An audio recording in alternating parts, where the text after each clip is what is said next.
asalaamaaleykum mbokku Sénégal vidéo bi bëgguma mu gudd nag vidéo bu gàtt laa ko bëgg a def te dafay basé aussi conseil bu ma bëgg a jox Macky Sall ci affaire Ousmane Sonko ak Adji Sarr fan yi damay dégg ay politiciens yu bëri ñuy wax ne la justice doit faire son travail dans ce cas précis. Ensuite am na ñuy wax sax bu fekkee ni Sonko moo coupable justice dafa war a dal ci kawam. te bu fekkee ni il est innocent justice daf ko war a libérer mais dans tous les cas justice bi dafa war a def liggéeyam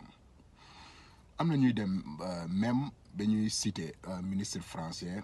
bi nga xamante ni il a été accusé de viol te muy dem di répondre ay justice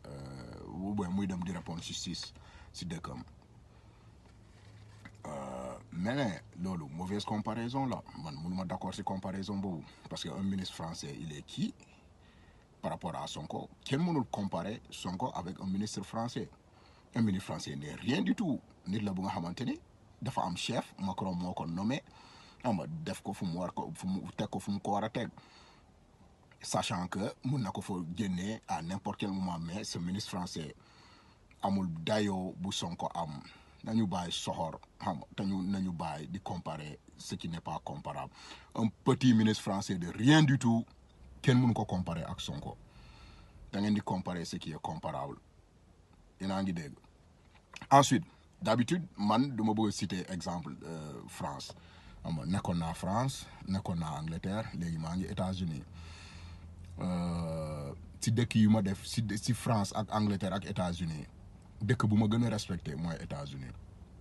dëkk bu ma gën a tuutil mooy France nekk naa foofu. La France c'est un pays de merde.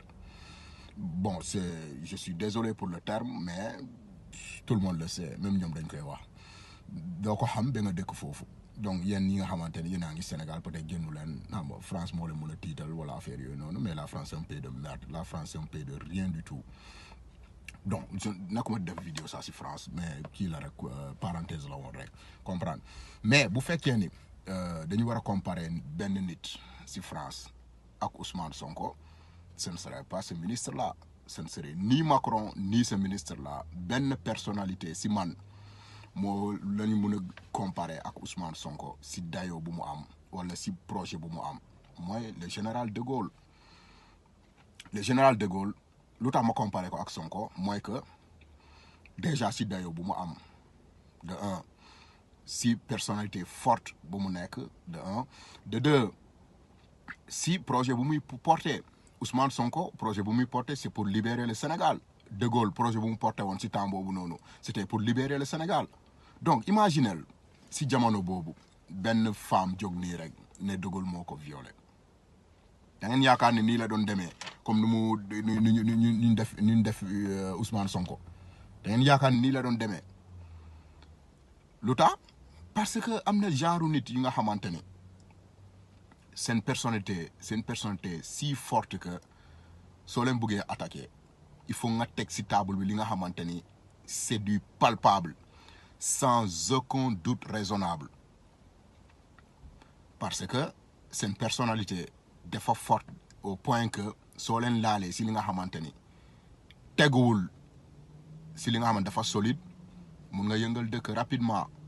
Donc pour moi comparer Sonko ak un ministre français n'est pas une bonne comparaison su ngeen koy comparer jël leen figure de Gaulle kooku lañ mën a comparer ak Sonko ndaxte combat yu mu mëne ndaxte personnalité bi fu mu toll donc mais bu leen jël benn ministre de rien du tout ngeen ko bëgg a comparer ak Sonko yéen da ngeen bëgg a jël exemple ci France trop tellement que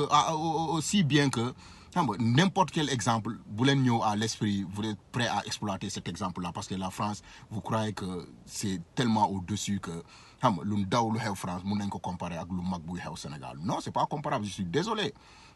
La France n'est rien du tout. Voilà léegi suñu paree si loolu noonu nag ñu ñëw si sama dëkk bu ma nekk États-Unis par exemple ñaata nit ñoo accusé Donald Trump de viol ñaata jigéen ñoo accusé Donald Trump de viol si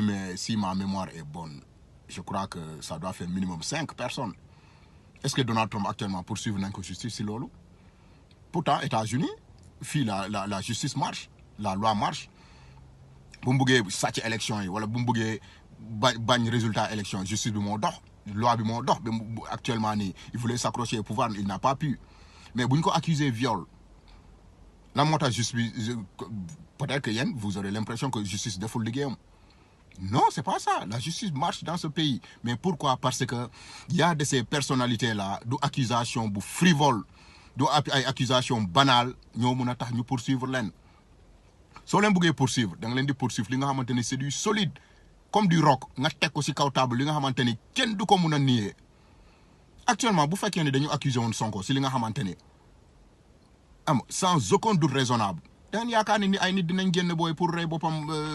pour rey seen bopp pour moom wala affaire yooyu non da ngeen ko accuser ci li nga xamante ni c'est du frivole c'est du pipeau léegi bu ngeen accuser nit ci loolu noonu laxa ci ce complot ak manipulation de la justice mais c'est les genres de réaction bu ngeen di am ne soyez pas surpris